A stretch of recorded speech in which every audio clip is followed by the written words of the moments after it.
So welcome to this episode of the HRD Talks, where we talk with HR directors and people directors about their journey into HR, get their insight into current trends in the world of work, and take their advice on the future of HR and how HR professionals can deliver value and progress their careers.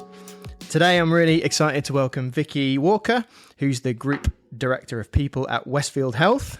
Welcome, Vicky. Good afternoon, Nic. How are you doing? I'm good, thank you. Good. So we're going to kick off with a bit about Westfield, if that's okay, and obviously you, but we'll kind of look at your career journey as we go through the podcast. But tell us a bit about Westfield. Yeah, so Westfield Health is over 100 years old organisation. We're based, our head office is in Sheffield. So we have it's a business of two halves, really. So one half is health insurance, so around people that can put in a claim for their glasses, going to the dentist, that's provided by their corporate organisation.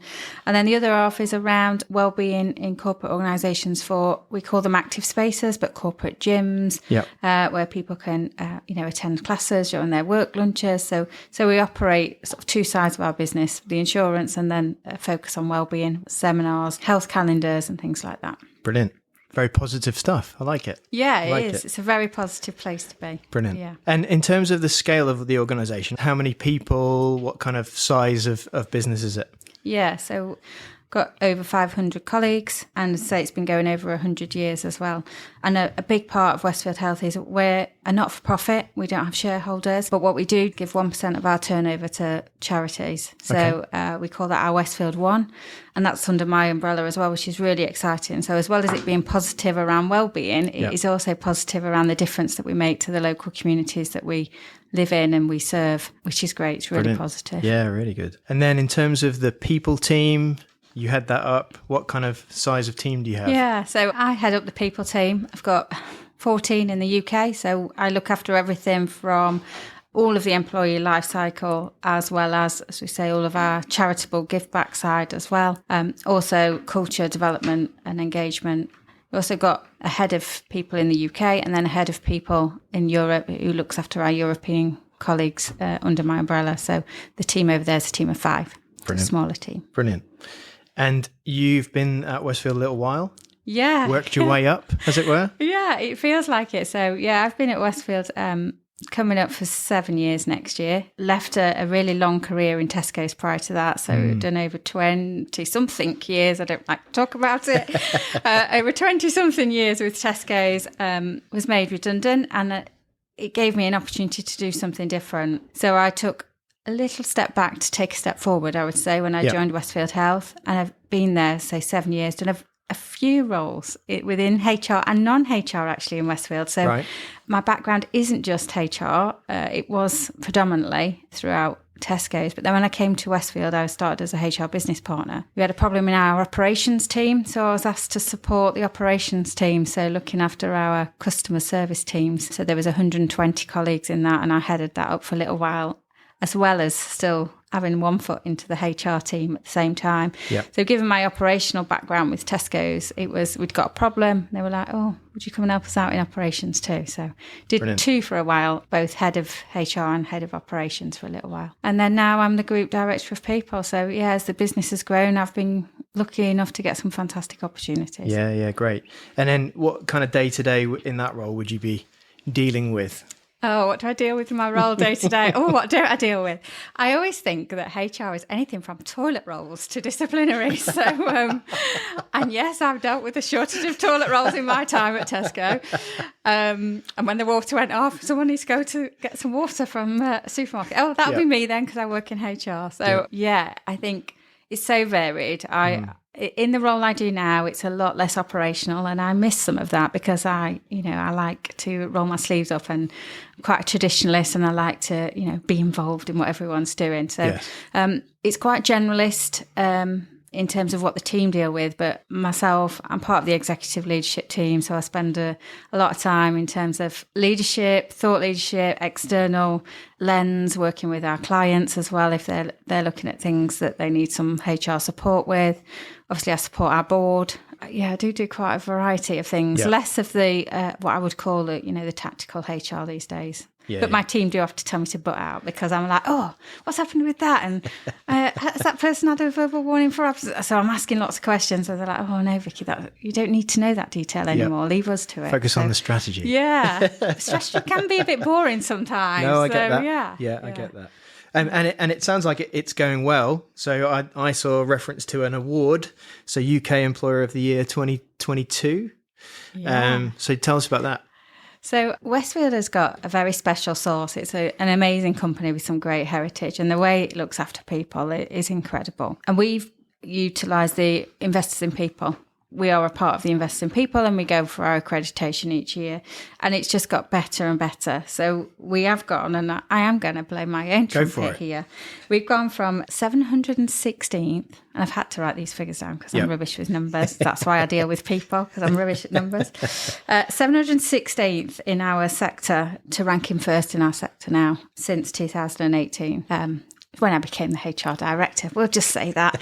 But it's not down to just me, obviously. It's just about how we treat our people, how our managers treat our people. They're the key to making sure some of this stuff happens. So, yeah, it's really important to me. And we're striving for platinum. That's the next... We're on the cusp, as my assessor told us last year. And I was so disappointed we didn't get it. And she was like, Vicky, you need to just be proud of maintaining where you are. Yes. So, yeah. Well, and great for employer brand and all that good stuff these days in terms of the challenges around recruitment and retention and all those things, count towards that, don't they? Yeah, definitely. I think when people are looking for employment, I think expectations have changed. And we can talk about, the post-COVID world, and sometimes you think, oh, we're hearing about that again, and you feel a bit eye-rolly. But I think when people are looking for organisations and where they want to work, the employee brand and what that organisation stands for is so important. And definitely where people aren't always necessarily coming together in an office, I think that sense of belonging, being in an organisation where you feel like you belong and they've got similar values to you, it makes you an employer of choice. Yeah. And that's what I want our organisation to be. And any organisation I work in is an employer of choice, because why work for you when they could work for someone else? What is it that makes you stand out differently? Yeah. I think too often when you're recruiting, people think it's about the interviewer and not the interviewee. And actually the interviewee are making their own choices around, they're interviewing you at the same time. I think don't be naive to think it's all about you having the opportunity to pick who you want. Well, they're picking which organisation they want to work into. Yeah, absolutely. That makes a lot of sense. So in terms of what's contributed to that success, what would you kind of put that down to for you guys? We had a change of leadership as well. So we had a new CEO during that point in time, which has been great for our organisation. And he is very people-centric, to the point I'm like, you're not in charge of HR, that's me. So we have a laugh about it, but he is very, he's very people-focused and making sure people feel more than just a number, and they feel heard, seen and recognised too. So that obviously has helped. It's not just about policies for me. So I'm not very traditional HR in that sense. It's not about how many policies you can write, and if you've got it in a policy, therefore people feel happy or people feel that they're treated well. But it's how do you go about your business every day, day in, day out. We have a coaching culture, so we don't utilise performance management reviews or anything, but we ask our managers to meet with their teams at least once a month. And the first question in those conversations are, how are you? But asked to listen and not just asked to say you've asked the question. So it's really important that people feel that they can have that open relationship with their managers. And we are a wellbeing organisation, so there is a pressure around some of those things. But we're no different to any other organisation. We still have areas within our business that are more difficult to manage. But for me, practicing what we preach, how can we go out and sell wellbeing if we don't practice it ourselves? Yeah. So it's really important. And therefore, what do you guys particularly focus on when it comes to from a wellbeing perspective? So internally, you mean? Yeah. So we have an on-site performance coach. So we call them active spaces, but more commonly known as a gym. So we've got quite a large gym. We've got an on-site performance coach that delivers things like Pilates, spinning classes. So for those people on site, We also have access to our True Connect app, so people can sign up, and it's like a community where you can set each other challenges, and people will do like burpee challenges and stuff like that. It's definitely not for me, but for some of our more active and fit colleagues.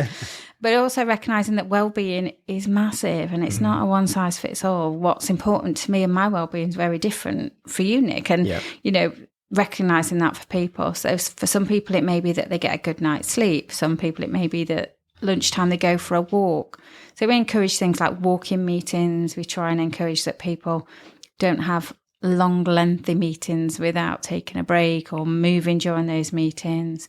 We have had where we've had our performance coach come into, you know, our board meetings and got our board to do some stretches in the middle of a meeting, because being sat and being sedentary, it's just not good for you. So thinking about what's right for your colleagues around wellbeing. So we don't try and do a blanket brush over. It's around managers getting to know their people and then putting interventions in that work for them, really. Yeah, that's great. And clearly that's a hot topic in the world of work at the minute. It's really important, you know, for employers generally. Some of the other stuff that is coming up at the minute, and in fact, I was chairing a roundtable of HR directors this morning, and there was quite a heated debate around the return to the office. So the whole hybrid thing and that stuff. And, you know, on the one hand, one business saying we're mandating everybody back. We want at least 3 days in the office. And then another HR director saying, well, actually, that feels to me like you don't trust your people. You know, why would you need to do that? And I think the debate is yet to, you know, come to a conclusion if it ever does. But what's your kind of take on that at the minute? Again, I don't think there's, I sound like a politician now, don't I? I don't think there's like the right or wrong answer. But what I think is, you know your organisation the best. You know what works for your people.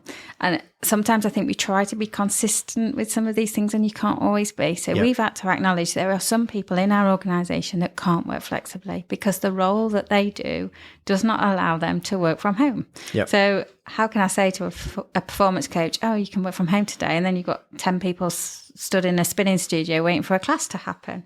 So recognising that you can't always be consistent in your output. And I think having those adult to adult transparent conversations with your teams around that. We don't enforce, for those that can work flexibly, we don't enforce it. What we do say is we encourage our people to come together to work collaboratively, to work as a team, to be creative. When there's time for innovation, brainstorming, that's the times to come together. What we haven't dictated either is that they must do that in the office. You can work collaboratively anywhere. Our marketing team is so creative, and, you know, they'll go and meet for a picnic, and they'll go for a walk, and they'll, you know, brainstorm things. It doesn't mean to say then our IT team, you can't really get them together. They're quite like being sat in a dark room without the lights on, and like to work on their own. So I think understanding your teams, knowing what's going to work for them, whilst recognising organisations can't do everything for everybody all of the time. It's interesting, isn't it? I suspect it's going to rumble on for a little while. Yeah, I don't think we're at the end of it yet. Well, in fact, someone was telling me recently that I think they'd seen a kind of workplace culture consultant talking about that it's like a Nike tick, so that we're kind of on the downward trend where people are thinking, well, we're going to get people back to the office more of the time. And their view was that there's going to then be a massive upturn when people realize that actually it's here to stay, and people are going to have to embrace it to actually attract, you know, talent and retain it. But we'll see. Certainly at the minute, what are we in? November 23, there's a lot of people mandating, you know, a lot of big employers are mandating people have to be in a certain number of days. So it certainly feels like the downward trend, if that's how you look at it. But we'll see. Yeah. We'll see. And I don't think we'll know the impacts of that just yet. As you say, the impacts on retention and attraction of talent will be interesting how that proceeds. Yeah. The other big topic at the minute is AI. Oh, you talk to the least technical person ever. Oh, yeah. What thoughts on that? Exciting and scary all at the same time from a personal and professional point of view. I'm of a generation that wasn't necessarily brought up using lots of technology. So I've had to sort of try and pick my pace up around utilising it. I think it's really exciting, and I think for some organisations it will be, you know, groundbreaking. I think what it will do is replace some of the mundane, less skilled stuff that we need, and it'll make people more efficient. I think also it'll encourage some people to try and get more multi-skilled and understand of what other things they can do out there that will need, more human beings rather than AI. So I think it's such a massive topic. It's changing every day. So, me and my team had a session just on AI, and our chairman took us through it actually, and he was talking about showing us some examples that had then gone out of date by the second day. So we'd done some prep with me, so we were prepped up, ready to take the team through it. 2 days later, it was already moved on. Okay. I was like, wow. Yeah. What it does help us, being an international business, is some of the, the translation and that has really helped to be able to communicate the same message, but for different cultures and different languages. So that has really helped in that way. Yeah, that's interesting. And I've heard a bit more about it recently. There's obviously the conspiracy theories about the world will be taken over by robots and whatever else, but actually people starting to talk more positively about the benefits, translation being one of the ones that I'd heard, but also people just perceiving it more as automation. So how do we automate these things and do them more efficiently, rather than, we're really scared of this because it will take a job away or whatever it might be. Yeah.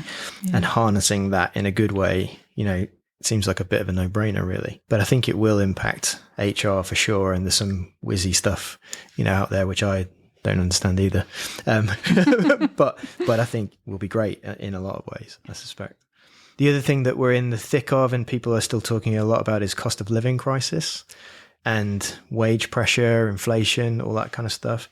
Is that kind of hit your agenda? Yeah, definitely. I think it's really hard, isn't it? Because organisations aren't immune to that as well, not just from a wage increase, but as a business. When you think about just to operate a business, your own electricity bills as organisations are going up, as well as your colleagues' bills and things. So it's definitely hit us. We've definitely put more interventions in place around financial wellbeing, financial support, being able to talk about finance. It's still a taboo subject, just as mental health was and still is to some degree, but finance is the same. How do you encourage your people to talk about it? It is quite a taboo subject and very personal and very emotional as well for some people. We've tried to open up channels of conversation around it with our colleagues. We've talked about how we can help, whether that's putting on a budgeting webinar, whether it's putting on pensions, understanding, because there's so much elements to the cost of living, isn't there, in terms of how we can help.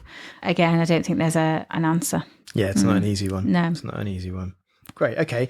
Well, here's one for you that I'm sure will be easy. Advice to HR professionals who might be starting out in a career. Don't do it. Am I allowed to say that? You can't say that. Not allowed to say that. I've had a few guests try that one, but not allowed to say it. I think if you're starting out and you're very in your first, looking for your first opportunity, be open to suggestions and think about, actually, sometimes you may, if you're changing careers as well, because I've got a lot of people saying, I want to get into HR. And I'm like, sometimes you may have to take a step back to take a step forward. So being realistic with where you're going to start and what that starting point would be within the career. Ask loads of questions, be a sponge. Soak as much information and as much experience from other people as you can. I think HR is a career that is built on experience a lot of the time. Yeah. And you can do so much theory and so much listening and reading, but sometimes you just have to roll your sleeves up and get stuck in. And sometimes that can be the daunting bit. And I think not to be frightened. Most situations, there's a way out. If you feel like you mess up in HR, there's usually a way out. And I do say don't overcomplicate HR. So often we're described as, HR policy said no, or feel like, we're not the fun police. I have that all the time. I'm not the fun police. That's not my job. Yep. But what I am about is about talking to people. So don't overcomplicate it. Have adult-to-adult conversations and be really open to feedback and to listen as well, is what I would say. Yeah, I like that. And I like the keeping it simple piece. Yeah, I think it's really powerful, isn't it? Yeah, we do tend to overcomplicate things generally in life, but I think definitely in HR, and people can get themselves tied up in knots around the policy says this, the process says that. I'm like, okay, tell me what it is you want to do, and I can help you with how we get there. Yep. I think, just breaking it down. Yeah, I like that a lot. Great. And then what about at the other end of the kind of career progression thing, what about the people who are like looking for that next role, maybe the top job? What advice would you give to those guys who've maybe been in HR for a little while but want to head a function, for example? Yeah, I think that part of the job is sometimes harder in terms of the career progression. I think sometimes it's about opportunities. And I always say, don't say no to anything. So I was asked to support our operational teams a few years ago, as well as doing HR, because we'd got a vacancy at the time. So I was back to, looking after people answering call centre and as well as looking after HR. And I didn't say no, because I think if you understand the business that you work in, HR, you can make HR simple, as we said before. If you're trying to implement HR in an organisation, you haven't got a clue what the day-to-day running of it is, it can be really, really difficult. So make sure, if you have the opportunity, to spend some time in your operational teams, getting to know your organisation, come out of your HR office or wherever you've got your HR blinkers on and get to know the business for real and what it's really about. And then, as I say, don't say no to things. Keep yourself learning, so continually developing, thinking about how you expand your knowledge. Chuck yourself in the deep end sometimes. You might be frightened of whether you're going to sink or swim, but actually putting yourself in those situations, you'll learn so much about yourself and about yourself as a professional and what you can do. Yep. So I think, just be open to so many opportunities in that way. Yep. And network, I mean, I hate the word networking. Like, who wants to go around standing, talking to people you've never met and what should we talk about the weather? So when networking from a different point of view, try and utilising the situations that are more natural to just talk to people. If you go to a networking event, everyone's going to feel the same as you. Nobody really knows what to talk about or what to say. So try different ways of doing that and get yourself, there's loads of like webinars and podcasts, get yourself listening on those sort of things too. And in terms of networking, I guess I always think of it as like building relationships with people who are useful to you is the way I look at it. How have you found that useful to you? Yeah, I think it's finding people that you can connect with as well. So just because you're a HR professional, you're still a person. So you've still got to like the people or persons that you're connecting with. Yeah, and ideally. Ideally. So don't just network for network's sake. Make sure there's some form of connection there. And then remember that whoever you're talking to is getting something out of it for them usually too. So with our more junior staff, if they say to me they want some time, I think it's great because we do quite a lot of reverse mentoring, because then they can teach me what's in their heads and how they'd change the organisation. And I say to them, if you were me, what would you put in place? How would you change it? And I learn so much from them as well as them learning from me. So I think value in relationships is really important. I do find networking the hardest bit of my job. But again, I think maybe sometimes we put ourselves pressure on to say, you go to these networking events. Well, actually, often you'll network without even knowing that you're networking. Yes. Yeah, agreed. And I think it's being in the right situations at the right things as well, isn't it? That is often the case. The other thing that we were talking about earlier on was kind of the HR profession not getting distracted by fads. I think society, we like fads, don't we? We all like a good fad. We like to scroll through the internet and see what's the latest trends. Yeah, I think HR is a profession that can easily jump on the bandwagon with stuff. I'm very data driven. I've just said I hated numbers. I do hate numbers. But when I say data driven, I think feedback is so important, both professionally and within your organisation. So when I said about being a sponge earlier, that's exactly what I mean. So in terms of data, don't just jump on something because you think everyone else is doing it. Like there's loads at the minute, isn't there, around supplements and ice baths and collagens and all that sort of stuff.